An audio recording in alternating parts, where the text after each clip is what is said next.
بسم الله والصلاة والسلام على رسول الله وعلى آله وأصحابه ومن والاه ما بعد.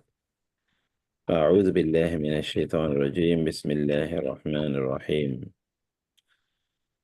يا أيها الذين آمنوا لا تقربوا الصلاة وأنتم سكارى حتى تعلموا ما تقولون ولا جنبا إلا عابري سبيل حتى تغتسلوا وإن كنتم مرضى أو على سفر أو جاء أحد منكم من الغائط أو لامستم النساء فلم تجدوا ماء فتيمموا صعيدا طيبا فامسحوا بوجوهكم وأيديكم إن الله كان عفوا غفورا.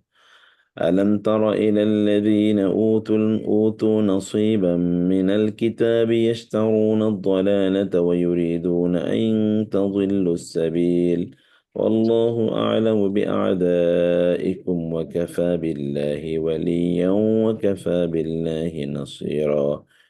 من الذين هادوا يحرفون الكلم عن مواضعه ويقولون سمعنا وعصينا واسمع غير مسمع وراعنا ليا بألسنتهم وطعنا في الدين ولو أنهم قالوا سمعنا وأطعنا واسمع وانظرنا لكان خيرا لهم وأقوم ولكن لعنهم الله بكفرهم فلا يؤمنون إلا قليلا. يا أيها الذين أوتوا الكتاب آمنوا بما نزلنا مصدقا لما معكم من قبل أن نطمس وجوها فنردها على أدبارها أو نلعنهم كما لعنا أصحاب السبت وكان أمر الله مفعولا. إن الله لا يغفر أن يشرك به ويغفر ما دون ذلك لمن يشاء ومن يشرك بالله فقد افترى إثما عظيما. ألم تر إلى الذين يزكون أنفسهم بل الله يزكي من يشاء ولا يظلمون فتيلا. انظر كيف يفترون على الله الكذب وكفى به إثما مبينا. اتقوا الله। মহান আল্লাহ সুবহানাহু ওয়া তাআলা শুকর আদায় করছি, তিনি আমাদেরকে আজকের ক্লাসে জয়েন করার তৌফিক দান করেছেন এবং রাসূলুল্লাহ সাল্লাল্লাহু আলাইহি ওয়াসাল্লামের উপর দুরূদ এবং সালাম বর্ষিত হোক। اللهم صل وسلم على نبيك محمد اللهم صل عليه اللهم بارك عليه।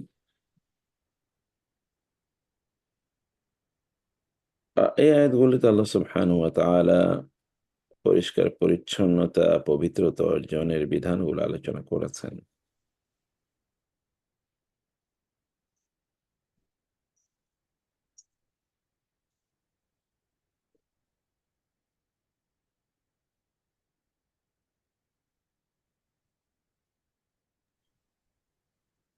ইয়া আইয়ুহাল্লাযীনা আমানু প্রথম যে আয়াতটি সেখানে আল্লাহ সুবহানাহু ওয়া তাআলা ঈমানদারদেরকে বলেছেন তারা যেন লা তাকরাবুস সালাতা ওয়া আনতুম সুকারা, অর্থাৎ যখন তোমরা মাতাল এই অবস্থায় তোমরা নামাজের ধারে কাছেও যেও না। হাত্তা তা'লামু মা তাকুলুন, তোমরা যা বলবে তা যতক্ষণ পর্যন্ত না বুঝবে এবং অতটুকু বোঝার মতো চৈতন্য যতক্ষণ তোমাদের ফিরে না আসবে ততক্ষণ পর্যন্ত তোমরা নামাজের কাছে যেও না। ২ নম্বর ওয়ালা জুনুবান, এবং অপবিত্র অবস্থায়ও তোমরা নামাজের কাছে এসো না। ইল্লা আবিরি সাবিলিন, তবে যদি এমন হয় যে তোমরা পথ অতিক্রমকারী, তোমরা পথ অতিক্রম করছো, যেমন মধ্যখানে মসজিদের এই দিক দিয়ে তোমাদেরকে রাস্তা অতিক্রম করতে হবে আর কোনো রাস্তা নাই, তাহলে সেটা একটা ভিন্ন কথা। হাত্তা তাগতাসিলু, গোসল করা না পর্যন্ত তোমরা নামাজের কাছেও এসো না। আর নামাজ পড়তে হয় কোথায়? নামাজের কাছে আসা মানে হচ্ছে তোমরা মসজিদে এসো না। নামাজ আদায় করতে তো মসজিদে। ওয়াইন কুনতুম মারদা, যদি তোমরা অসুস্থ হও, আও আলা সাফারিন, অথবা সফরে থাকো, আও জা আহাদুম মিনকুম মিনাল গায়তি, অথবা তোমাদের কেউ যদি টয়লেট থেকে ফিরে, ওয়াশরুম আল গায়েত মানে হচ্ছে টয়লেট, আও লামাস্তুমুন নিসা, অথবা তোমরা যদি তোমাদের নারীদের স্পর্শ করে থাকো। স্পর্শ মানে হচ্ছে এখানে মূলত প্রাইভেট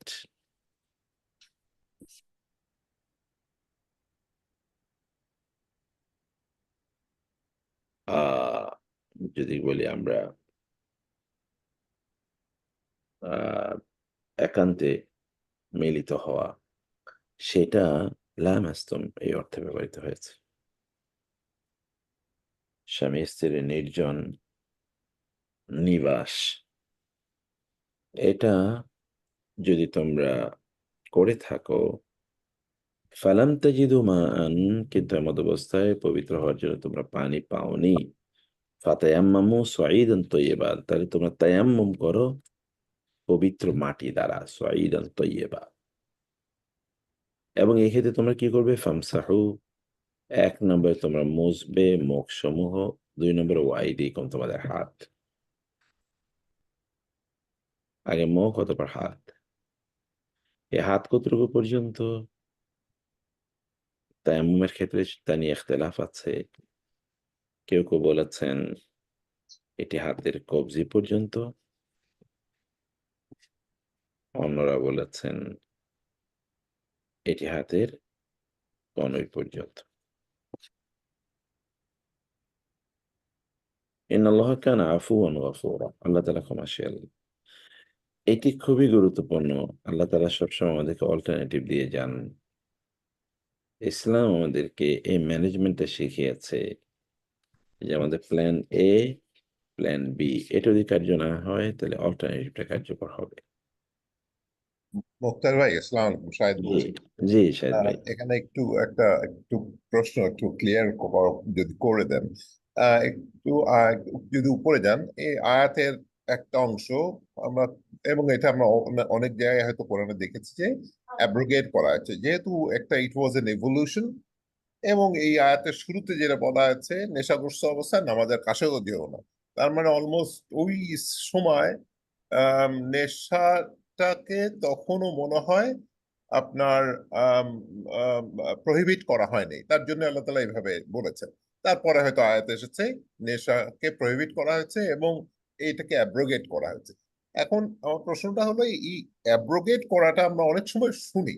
হ্যাঁ, মানে এবং আমরা তো জানি আল্লাহ তাআলা কোরআনের বিভিন্ন জায়গায় বলেছেন যে এখানে কোনো ইনকনসিস্টেন্সি নাই। আচ্ছা, এখন অনেকে এই অ্যাব্রোগেশনটাকে ইনকনসিস্টেন্সি মধ্যে ফেলে ডিবেটে নেওয়ার চেষ্টা করে। এইখানে আপনি যদি আমাদেরকে আলোকপাত করেন, how as Muslim we should respond to this. কথা একেবারে ঠিক ভাই। অ্যাব্রোগেশন নিয়ে এই যে এই এই যে আপনার ডিসএগ্রিমেন্ট, এটা আজকের না। এটা এখন থেকে ১৩০০ বছর আগ থেকেই, ১২-১৩০০ বছর আগে, বিশেষ করে মুতাজিলা নামে একটা ফিরকা যখন তৈরি হয়েছে, তারাই তখন যুক্তিবাদী ছিল, এরা যুক্তিবাদী। তো যুক্তিবাদীদের বক্তব্য হলো কোরআনে অ্যাব্রোগেশন থাকবে কেন? অ্যাব্রোগেশন মানে হচ্ছে নস্খ, অর্থাৎ যারা অ্যাব্রোগেশন বিষয়টাকে খেয়াল করছেন না তাদেরকে বলে রাখি। অ্যাব্রোগেশন মানে হচ্ছে কোনো একটি বিধান আগে ছিল, সেই বিধানটাকে পোস্টপোন করে নতুন কোনো বিধান দান করা। তো আমরা অথবা এটা সর্ট অফ অ্যামেন্ডমেন্ট এর মতো একরকম। তখন প্রশ্ন হলো, মানুষের ফারসাইটেডনেস কম, মানুষ ভবিষ্যতে কি হবে সেটা জানে না। সে কারণে মানুষের হিউম্যান ল, মানুষের আইনের সংস্কার এবং পরিবর্তন প্রয়োজন। কিন্তু আল্লাহ সুবহানাহু ওয়া তাআলা এর তো এই সমস্যা নাই। আল্লাহ তো সুবহানাহু ওয়া তাআলা তো দূরদর্শী। তিনি জানেন মানুষের জন্য কোনটা পারফেক্ট। অতএব সেখানে কেন তিনি অ্যাব্রোগেশন অথবা আগের কোনো বিধান, সেই বিধানকে রহিত করে নতুন বিধান কেন তাকে দিতে হতো? এবং এই কারণে তারা মনে করেন যে এটা তো আল্লাহর প্রতি এক ধরনের আহ, মানে ইন ইমপারফেকশন এর ডেফিসিয়েন্সি আরোপ করা হচ্ছে। এ কারণে তাকে এটা থেকে আল্লাহ সুবহানাহু ওয়া তাআলার নাম বা গুণবাচক নামগুলোকে রক্ষা করার জন্য আমরা একদল লোকেরই দেখতে পাই, তারা অ্যাব্রোগেশনকে তারা অস্বীকার করে। এখন প্রশ্ন হলো, অ্যাব্রোগেশনকে অস্বীকার করে তারা তাহলে বলতে চায় কি? কারণ কোরআনে তো শব্দ আছে অ্যাব্রোগেশনের, যে মা নানসাখ মিন আয়াতিন আও নুনসিহা ইন্না কুন্না নাস্তানসিখুহা, এরকম কোরআনে অ্যাব্রোগেশন সংক্রান্ত অনেক শব্দ আছে। তাহলে সেটা করণীয় কি? তখন তারা বলেছেন আসলে অ্যাব্রোগেশন আছে, কিন্তু এই অ্যাব্রোগেশনটা এটা কোরআনের এক আয়াতকে আরেক আয়াত অ্যাব্রোগেট করেছে এরকম না, বরং পূর্ববর্তী যে শরিয়া আছে এই শরিয়াকে মূলত অ্যাব্রোগেট করা হয়েছে এই শরিয়ার মাধ্যমে। রাসূলুল্লাহ সাল্লাল্লাহু আলাইহি ওয়াসাল্লাম যে শরিয়া নিয়ে এসেছেন, এই শরিয়া মূলত পূর্ববর্তী শরিয়াগুলোকে অ্যাব্রোগেট করেছে, এটাকে আল্লাহ তাআলা বুঝিয়েছেন। এইটি কেউ কেউ এরকম বক্তব্য দিতে চান, কিন্তু এই বক্তব্যটি ঠিক নয়। এই জন্য যে অ্যাব্রোগেশন কোরআনের মধ্যে আছে বলে রাসূল সাল্লাল্লাহু আলাইহি ওয়াসাল্লাম বলেছেন, সাহাবায়ে কেরামরা বলেছেন। অতএব যাদের উপর কোরআন নাযিল হয়েছে এবং যিনি কোরআন প্রাপ্ত হয়েছেন এবং যে সমাজে কোরআন নাযিল হয়েছে এবং যার উপর কোরআন নাযিল হয়েছে, তারা তো আমাদের চেয়ে এই বিষয়ে বেশি বেশি বুঝেন। তারাই যদি বলে থাকেন যে অ্যাব্রোগেশন হয়েছে, তাহলে আমরা এটাকে নিয়ে বিতর্ক করি কেন? প্রশ্ন হলো, যদি কোরআন অ্যাব্রোগেশন হয়ে থাকে, তাইলে যে ইমপারফেকশন এর বক্তব্য বলা হয়েছে, আল্লাহ সুবহানাহু ওয়া তাআলা কি জানতেন না ভবিষ্যতে কি হবে? তাহলে কেন তিনি এই বিধান এভাবে দিলেন? কেন তিনি ফাইনাল বিধানটা আমাদেরকে দিলেন না? তাহলে তো এখানে একটা ইনকনসিস্টেন্সির ইস্যু আছে। আবার কোরআনে দেখা যায় যে আয়াত আছে, কিন্তু তারপরেও সেটার আমরা বলছি যে না, আয়াত থাকলেও তার বিধান নাই। এটা কেমন শোনা যায়? এমন কিছু অব্লিগেশন, অ্যালিগেশন এই গ্রুপ অফ পিপল তারা এটাকে এখানে তারা নিয়ে আসে। তো সেই কারণে এই অ্যাব্রোগেশনের ব্যাখ্যায় তারা তো ১ নাম্বার বলছে যে এই অ্যাব্রোগেশনটা মূলত পূর্ববর্তী আসমানি কিতাবগুলোর জন্য, পূর্ববর্তী আসমানি কিতাব। আর ২ নম্বর তারা বলছেন যে আসলে এখানে অ্যাব্রোগেশন না। অল দি ভার্সেস, যেই ভার্স গুলোকে আমরা মনে করছি যে এগুলো অ্যাব্রোগেটেড, এগুলোকে আসলে ডিফারেন্টলি ডেসক্রাইব করা সম্ভব। এটা তাদের বক্তব্য। এবং তারা বলছেন যে যেমন এখনো এই আয়াত প্রযোজ্য যে তোমরা মাতাল অবস্থায় নামাজের কাছে যেও না। তার মানে মাতাল অবস্থায় নামাজের কাছে যেও না হাত্তা তা'লামু মা তাকুলুন, যতক্ষণ না তোমরা বুঝো যে তোমরা কি পড়ছো। এখানে তারা বলছেন যে এই মাতলামিটা কখনো কখনো মদ খেয়ে মাতলামি হয়, কখনো কখনো স্পিরিচুয়াল মাতলামি হয়। যেমন তারা বলছেন যে কোরআনে আয়াত, যেমন আমরা যখন নামাজে দাঁড়াই তখন তো আমরা নামাজে কি পড়ছি এটা আমাদের বোঝা দরকার। কোনো একজন ব্যক্তি নামাজে দাঁড়িয়েছেন, তিনি কিছুই বুঝেন না নামাজে তিনি কি পড়ছেন, কি বলছেন। এটা তো এক ধরনের মাতাল। অতএব মূলত তাদের ব্যাপারে বলা হয়েছে যে যখন তোমরা নামাজে দাঁড়াবে তখন তোমরা মনোযোগী থাকবে, তোমরা যা পড়বে তখন তা বুঝে শুনে পড়বে। এইরকম একটা ইমপ্লিকেশন তারা দেন। কিন্তু এই সবগুলো বক্তব্য ভুল। তাহলে মূল কি? আল্লাহ সুবহানাহু ওয়া তাআলা কোরআনে অ্যাব্রোগেশন রেখেছেন। অ্যাব্রোগেশন আছে। এই অ্যাব্রোগেশন এটা আল্লাহ সুবহানাহু ওয়া তাআলা ভবিষ্যৎ জানতেন না এই উদ্দেশ্যে নয়। বরং কোরআন তো নাজিল হয়েছে very much in a human society, একটা মানব সমাজে। যেই সমাজে কোরআন নাজিল হয়েছে সেই সমাজে কি ছিল? WWW, women, wine, war. Women, wine, war. এই যে ওয়াইন ছাড়া যে সমাজ, যেমন এখনকার পশ্চিমা সমাজটা একবার চিন্তা করে দেখেন তো। এখনকার পশ্চিমা সমাজ ওয়াইন ছাড়া কি চিন্তা করা যায়? চিন্তা করা যায় না। কিন্তু আপনি যদি এখনই বলেন যে আমেরিকার মতো one of the mightiest nation or the leading mighty nation on earth, এই পৃথিবীর সবচেয়ে দ্য মোস্ট মাইট আপনার the mightiest nation on earth, এই দেশকে যদি বলা হয় যে আপনারা মাদক নিয়ন্ত্রণ করেন, ইজ ইট পসিবল? 1930-তে একবার রেকর্ড আমি দেখলাম, আমেরিকাতে মদ নিষেধ করা হলো, মাদক দ্রব্য প্রকাশ্যে পান করা যাবে না, প্রকাশ্যে সেল এবং পারচেজ করা যাবে না। তাতে ওই সমাজে যেই কম্মোশন ডেভেলপ করেছে, বিক্ষোভ ডেভেলপ করেছে, ওই বিক্ষোভে তারা প্রায় 10,000 মানুষ ওই বিক্ষোভে নাকি মারা যায় এবং হাজার হাজার হাজার মানুষকে জেলে ভরা হয়। কিন্তু এতে তারা 1930-এ তারা মদকে তারা প্রকাশ্যে কনজাম্পশন অ্যান্ড সেল এটাকে নিষেধ করার, এটা তারা নিষেধ করেছেন, কিন্তু মদকে তারা নিষিদ্ধ করেন নাই। মদকে কেবল পাবলিকলি এটা খাওয়া যাবে না, এটাকে তারা নিষেধ করেছেন। এরই প্রতিক্রিয়া মনে হয়েছে। তো ফলে কি হয়েছে, পাবলিকলি যেহেতু মদ খাওয়াও যায় না, আবার মদ বেচা বিক্রি করা যায় না বা পারচেজও করা যায় না, তাহলে লোকেরা কি করতো, তারা তাদের ঘরেই হয়তোবা মদ বানানো শুরু করে দিত এবং তারা ঘরেই গিয়ে মদ খেত। কারণ ঘরে মদ খাওয়ার কারণে ঘরে যারা যারা মদ খেত না, যেমন বাচ্চারা, বৃদ্ধরা, নারীরা, তারাও অলরেডি মদে অভ্যস্ত হয়ে গেছে। যেমন আমাদের সমাজে এখন ইয়াবা ছোট বাচ্চারাও, অথবা সিগারেট, এগুলো কিন্তু ছোট বাচ্চা, ফেন্সিডিল, এগুলো বস্তিতে গেলে তো এই যে আরো কি যেন পলিথিনে করে আরো হাবিজাবি কত কিছু তারা সেবন করে, কারণ এটি উন্মুক্ত এবং অবারিত, উন্মুক্ত পাওয়া যায়। তো ঘরে যখন লোকেরা নিয়ে এগুলো রাখতো, ঘরেই তারা পান করতো, তখন অন্যরা দেখে দেখে এগুলোতে তারা অভ্যস্ত হয়ে পড়েছিল।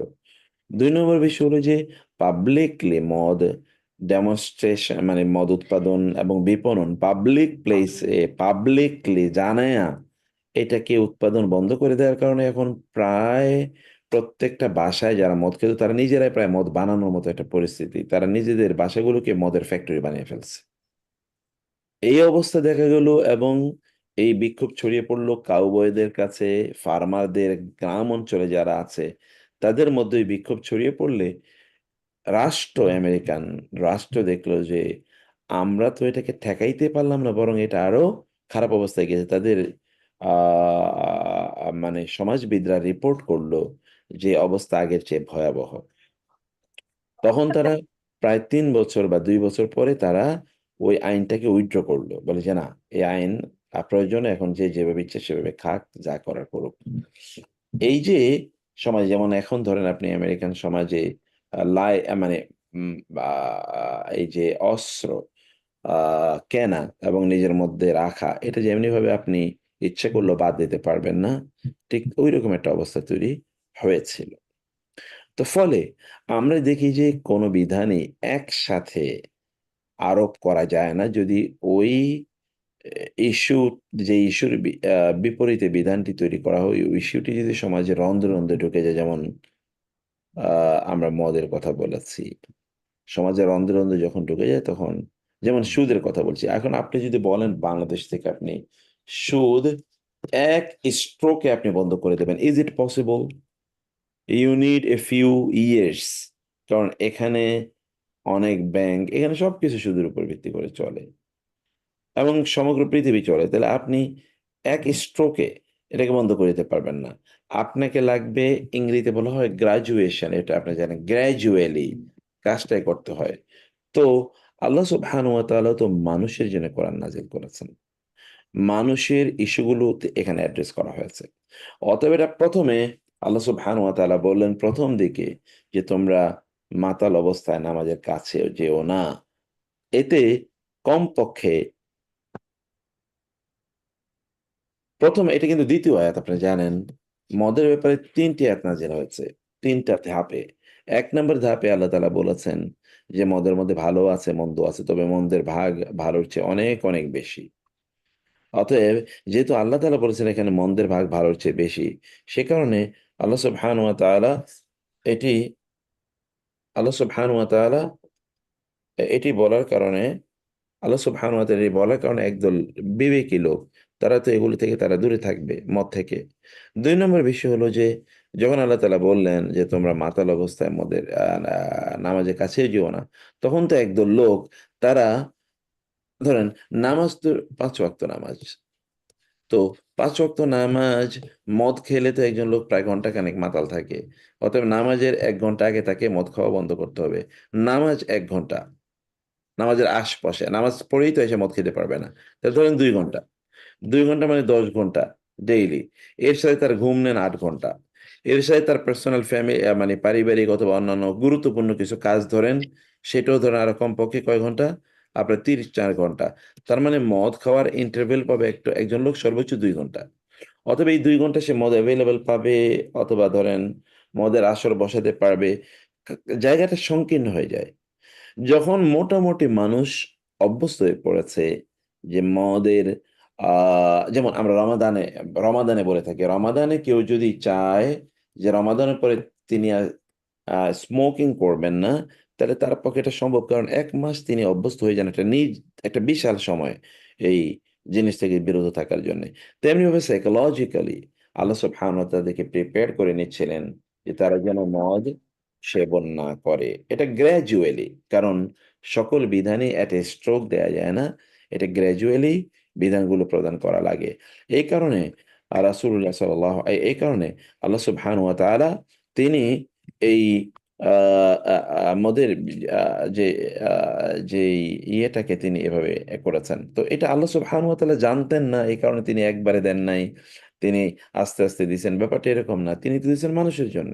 অতএব মানুষের জন্য একসাথে এটা গ্রহণ করা সম্ভব ছিল না। আর so it was deeply embed in the society, alcoholism was deeply embed in the society. এখান থেকে বের হওয়া মানুষের জন্য বা ইয়ের জন্য এত সহজ ছিল না। 2 নম্বর বিষয় হলো যে ইসলামের একই বক্তব্য কিন্তু অন্যান্য বিধানের জন্য প্রযোজ্য। এখন আমরা বলতে পারি তাহলে why Allah needed 23 years to reveal is the Quran and to আপনার establish Islam in the society। আল্লাহ তাআলা 23 বছর কেন নিলেন? পুরো কোরআন, তাওরাত এবং ইনজিল, জাবুর, এই সকল গ্রন্থের মতো পুরো কোরআন একসাথে দিয়ে দিতে পারলেন না তিনি? তাহলে একই প্রশ্ন তো আমরা এটাও করতে পারি, 23 বছর কেন সময় লাগলো? একটা সমাজকে বিনির্মাণের জন্য আপনার সময় লাগেই। যেই সমাজটি তৎকালীন, আমরা যদি আরব সমাজ না সারা পৃথিবীর দিকে তাকাই, এই সমাজকে একটা পরিশীলিত সমাজ হিসেবে তৈরি করার জন্য ইউ নিড আবার সেটা একটা সিলেবাসের মতো। যেমন ভাবে আমরা ইচ্ছা করলে একসাথে আমরা ধরেন এমএ অথবা অথবা ধরেন বিএ, এটা আমরা পাশ করতে পারি না। ইচ্ছা করলে আমাদেরকে এটা গ্র্যাজুয়ালি ওই জায়গায় যাওয়া লাগে। এটা মানুষের তাদের যে ক্যাপাবিলিটি, ক্যাপাসিটি, তার উপর এটা নির্ভর করে। আল্লাহ সুবহানাহু ওয়া তাআলাও তিনি মূলত এই একটি ভাইব্রেন্ট সমাজ বিনির্মাণ করার জন্য এটি করেছেন। এরকম ভাইব্রেন্ট কোন সমাজ, কোন নবী কোনদিনই তৈরি করতে পারেনি। আগে কোন নবীর পক্ষেই এটা সম্ভব হয়নি, অথবা আল্লাহ সুবহানাহু ওয়া তাআলা কোন নবীকে দিয়ে সেটা করান নাই। কারণ এটা মুহাম্মদ রাসূলুল্লাহ সাল্লাল্লাহু আলাইহি ওয়াসাল্লাম এর বিশেষত্ব হিসেবে এটা থাকবে। এ কারণে আপনি যদি মুসা আলাইহিস সালাতু ওয়াস সালামের কথা একবার চিন্তা করে দেখেন তো, বনী ইসরাইলকে তিনি মাত্র রেড সি পার করিয়ে ওই পারে নিয়ে আসলেন। আসার পরে তারা কতগুলো কাহিনী করল। তারা বলল, ওদের মূর্তির মতো আমাদেরকে একটা মূর্তি বানিয়ে দেন। তারা বলল, আল্লাহকে না দেখলে আমরা আপনার প্রতি ঈমানই আনবো না। তারা বলল, মান্না সালো আমরা খাইতে চাই না, আমাদের বিরক্ত হয়ে গেছি। তারা বলল যে আমরা এমন একটা জনপদে ঢুকতে চাই যেখানে ঢুকে আমরা নিজেরা উৎপাদন করে খেতে পারবো। তারা গোবৎস, গোবাছুর পূজা শুরু করে দিল। মানে আরো অসংখ্য ঘটনা, যেটি আল্লাহ তাআলা কোরআনে এই সূরা বাকারাতে আল্লাহ তাআলা বলেছেন। তো ফলে একটি সমাজকে, আর ঈসা আলাইহিস সালাম তো, হাওয়ারীরা কয়জন লোক ইসলাম গ্রহণ করেছে? হাওয়ারীরা অল্প কয়েকজন, এবং তারা তো পালিয়েছিল। আর বাকিরা রোমানরা যদি, বিশেষ করে রোমান সম্রাট যদি রোমান সম্রাট হচ্ছে আপনার আম সেন্ট অগাস্টাইন, যদি সে যদি খ্রিস্টান না হতো, তাহলে তো খ্রিস্টান ধর্ম ওই কঠোরের মধ্যেই থাকতো। রোমানরা খ্রিস্টান হয়েই তারপরে ঘোষণা করে দিয়েছে রাষ্ট্রীয় ধর্ম হবে খ্রিস্টানিটি। কিন্তু ইসলামের ব্যাপারটা কি এরকম না। রাসূল ইসলাম প্রায় 1,24,000 সাহাবী নিয়ে হজ করতে আসলেন, এবং এরাই বিশ্বের দূর দূরান্তে তারা ছড়িয়ে পড়েছিল। কারণ মানুষকে তৈরি করার জন্য ইউ নিড টাইম, আপনাকে সময় লাগে। মানুষের জন্য করতে হয় তারবিয়া। তারবিয়া মানে হচ্ছে একটি গাছ যেমনি ভাবে আপনি রোপণ করেন, অতঃপর এটাকে আপনি পরিচর্যা করেন, এরপরে এটা ফল দেয়। গাছ বীজ রোপণ করার পরে আপনি বলতে পারেন না যে আমি ফল পাইলাম না এখনো, এটা সাথে সাথে আপনি বলতে পারেন না, এটা পরিচর্যা করা লাগে। ব্যাস, এই দুইটা হলো এখানকার আমার পক্ষ থেকে আহ মানে আহ, মানে সংযোজন। জাজাকাল্লাহ খায়ের, থ্যাংক ইউ ভেরি মাচ। ওকে, তাইলে মাশাআল্লাহ, হাইয়াকুমুল্লাহ। এটা হলো প্রথম যে আয়াতটি, সেটি আমরা দেখলাম। এবার 2 নম্বর আয়াতটিতে দেখেন, আলাম তারা ইলাল্লাযীনা উতু নসীবাম মিনাল কিতাবি ইয়াশতারুনা আদ-দালালাতা ওয়া ইউরিদুনা আন তাদিল্লুস সাবিল। আপনি কি তাদের দিকে তাকান না, যারা কিতাবের একটি অংশ প্রাপ্ত হয়েছিল? আহলে কিতাবদেরকে বলা হয়, ইহুদি এবং খ্রিস্টানদেরকে। ইয়াশতারুনা আদ-দালালাতা, তারা পথভ্রষ্টতাকে তারা ক্রয় করে নিয়েছে। অথবা কিতাব এসছে, অথচ কিতাব এসছে তাদেরকে হেদায়েত প্রদান করার জন্য। ও ইউরিদুনা আন তাদিল্লুস সাবিল, তারা নিজেরা যেমনি ভাবে পথভ্রষ্ট, তারা চায় তোমরাও এরকম ভাবে পথভ্রষ্ট হয়ে যাও। তারা চায় তোমরাও এরকম পথভ্রষ্ট হয়ে যাও তাদের মতো করে। শিয়ালের লেজ কাটা গেলে শিয়াল চায় অন্য সকল শিয়ালেরও লেজ কাটুক। আল্লাহু আলামু বিআদাইকুম, আল্লাহ তোমাদের শত্রু কারা তাদের ব্যাপারে জানেন। ওয়াকাফা বিল্লাহি ওয়ালিয়া, অভিভাবক হিসেবে আল্লাহ যথেষ্ট। ওয়াকাফা বিল্লাহি নাসিরা, এবং সাহায্যকারী হিসেবে আল্লাহ যথেষ্ট। মিনাল্লাযিনা হাদু, ইহুদীদের চরিত্র ছিল, ইহুদীদের মধ্যে একদল ইউহাররিফুনাল কালিমা আন মাওয়াযিহি, যে তাওরাতের এবং ইনজিলের যে বক্তব্য, আল কালিমা কালেমাতুন এর বহুবচন, এর যে বক্তব্যগুলো, এগুলোকে তার স্থান থেকে বের করে নিয়ে অন্য জায়গায় তারা ফিট করেছে। মানে বক্তব্য হলো এক জায়গায় আউট অফ কনটেক্সট, এই কনটেক্সটের বক্তব্য অন্য কনটেক্সটে নিয়ে ফিট করে দিয়েছে। এখনকার ভিডিও কাট পেস্টের মতো, কোথায় কে কি বলেছে সেটাকে আরেক জায়গার সাথে মিলিয়ে ঝিলিয়ে একটা বিধিকিচ্ছা পরিস্থিতি এরকম। ওয়াকুলুনা, এবং ইহুদিরা বলতো সামেনা, শুনলাম তো, কিন্তু ওয়াসাইনা, আমরা মানলাম না। তাহলে শোনার দরকার কি ছিল?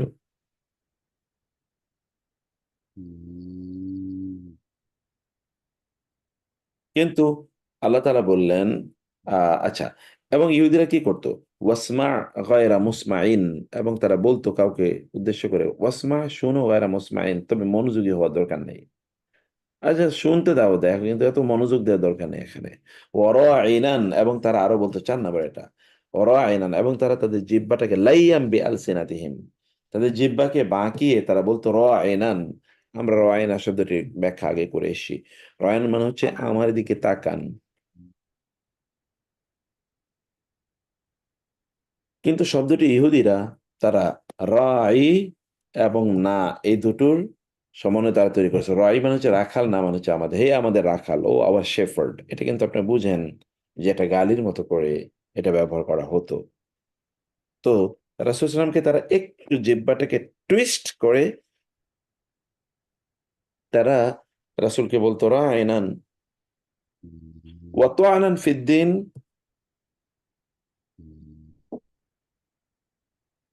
এবং দিনের মধ্যে খোঁচা মারার উদ্দেশ্যে তারা এই শব্দটি উচ্চারণ করত। এখানে কয়েকটি বিষয়ে আপনি দেখলেন, ওয়ালাউ আন্নাহুম ক্বালু, যদি তারা বলতো সামি'না ওয়া আতা'না, আমরা শুনলাম এবং আমরা আপনার আনুগত্য করলাম, আপনি যা বললেন তাই মানলাম। ওয়াসমা, আমাদের কথা শুনুন, ওয়ানজুরনা, এবং আমাদের দিকে তাকান। লাকানা খায়রাল লাহুম ওয়া আকাম, তাইলে তাদের জন্য এটা ছিল, এটা হতো সর্বোত্তম এবং যথার্থ পথ। কারণ কি, একজন ব্যক্তি যখন কথা বলে তখন তার দায়িত্ব হলো স্পষ্ট করে কথা বলা, যেন শ্রোতা এই বক্তব্য থেকে ভুল কোনো মেসেজ না নিতে পারে, স্পষ্ট করে বলা। কিন্তু এরা সেটা স্পষ্ট করে বলতো না, এরা অস্পষ্ট করে বলতো, এবং রাসূলুল্লাহ সাল্লাল্লাহু আলাইহি ওয়াসাল্লামকে তারা রায়না এটি বলে রাসূলের সামনে থেকে বের হইয়া, অথবা রাসূলের উপস্থিতিতে একজন আরেকজনের দিকে তাকিয়ে মুখ টিপে হাসাহাসি করতো। কারণ ওরা জানে, ওই কমিউনিটির লোকেরা সবাই জানে যে এটা রাসূল ইসলামকে হেয় করার জন্য তারা বলছে। তাদের নিজেদের মধ্যে তারা এটাকে গালি হিসেবে তারা ব্যবহার করতো, সেটাকে রাসূল ইসলামের কাছে হ্যাঁ হিসেবে তারা ব্যবহার করলো রাসূলের সামনে, রাসূলের জন্যে। সেটি আল্লাহ সুবহানাহু ওয়া তাআলা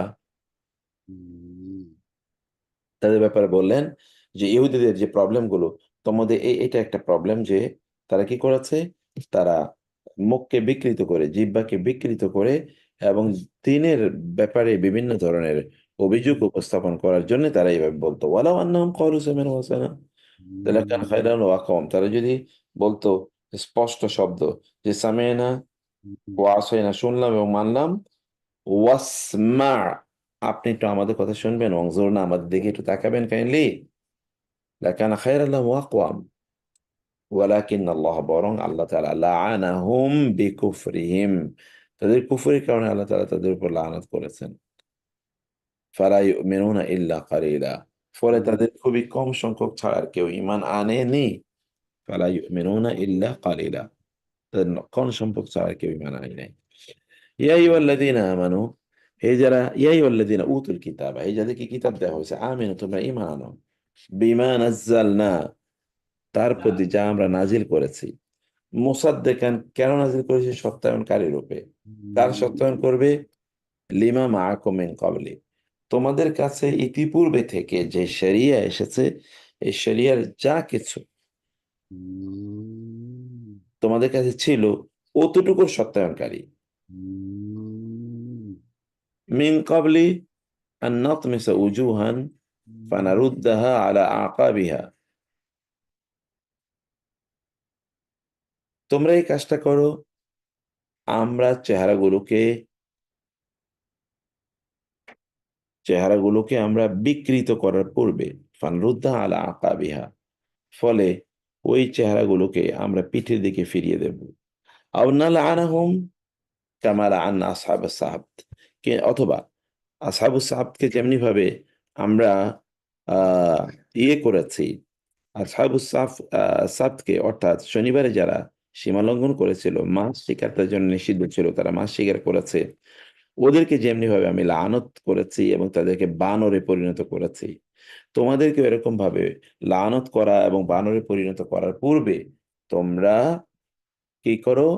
তোমরা আল্লাহ সুবহানাহু ওয়া তাআলা এর পথে তোমরা ফিরে আসো। ওয়া কানা আমরুল্লাহি মাফউলা, আল্লাহ যা চান তাই হয়ে যান। ইন্নাল্লাহা লা ইয়াগফিরু আন ইউশরাকা বিহি, আল্লাহ তাআলা তার সাথে শরীক করার গুনাহকে ক্ষমা করেন না। ওয়া ইয়াগফিরু মা দুনা যালিকা লিমান ইয়াশা, কিন্তু এর বাইরে যত গুনাহ আছে সেগুলোকে আল্লাহ তাআলা মাফ করে দেন। ওয়া মান ইউশরিক বিল্লাহি ফাকাদ ইফতারা ইসমান আযীমা, কিন্তু যেই ব্যক্তি আল্লাহর সাথে শিরক করে, সে মূলত একটা মহা পাপ অর্জন করলো, রচনা করলো।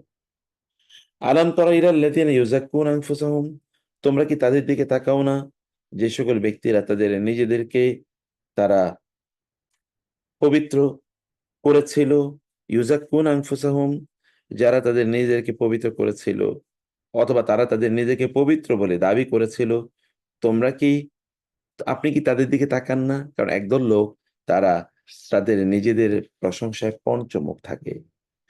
এই সকল ব্যক্তিদের ব্যাপারে আল্লাহ তাআলা বলছেন যে আপনি তাদের দিকে তাকান, দেখেন যারা তাদের নিজের প্রশংসায় পঞ্চমুখ থাকে, তাদের দিকে আপনি তাকান এবং দেখেন যে এই লোকগুলো সত্যিকার অর্থে তারা তাদের নিজের সাথে তারা প্রতারণা করছে। তারা ওই প্রশংসা পাওয়ার যোগ্য না, কিন্তু নিজের সেই প্রশংসা তারা করে যাচ্ছে।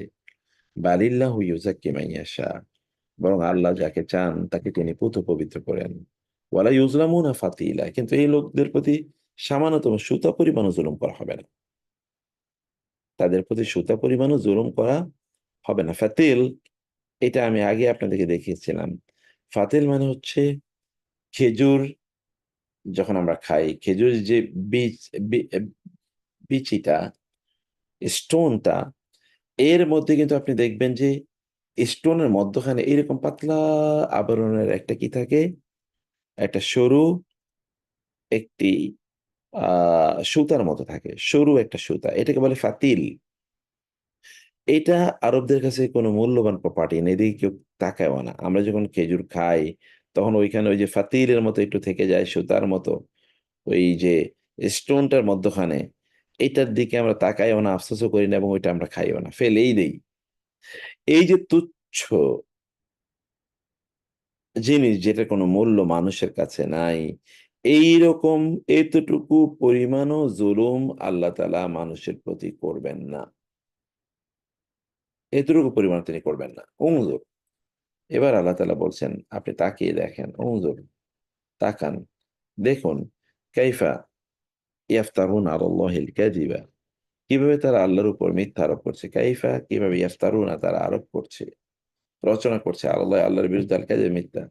ওয়া কাফা বিহি ইসমান মুবিনা, আর এতটুকুই পাপ হিসেবে যথেষ্ট যে তারা আল্লাহ তাআলার প্রতি তারা মিথ্যা আরোপ করছে। আর পাপ হিসেবে কি দরকার? আর তো কিছুই দরকার নাই। এতটুকুই পাপ হিসেবে যথেষ্ট। ওকে, এ হচ্ছে আয়াতগুলোর আহ আহ, আপনার মৌলিক অর্থ। এবার আপনারা কেউ একজন পড়েন তো দেখি, আয়াতগুলো অনুবাদ করেন শুধু, এবং একটু ব্যাখ্যা করেন কি বুঝলেন।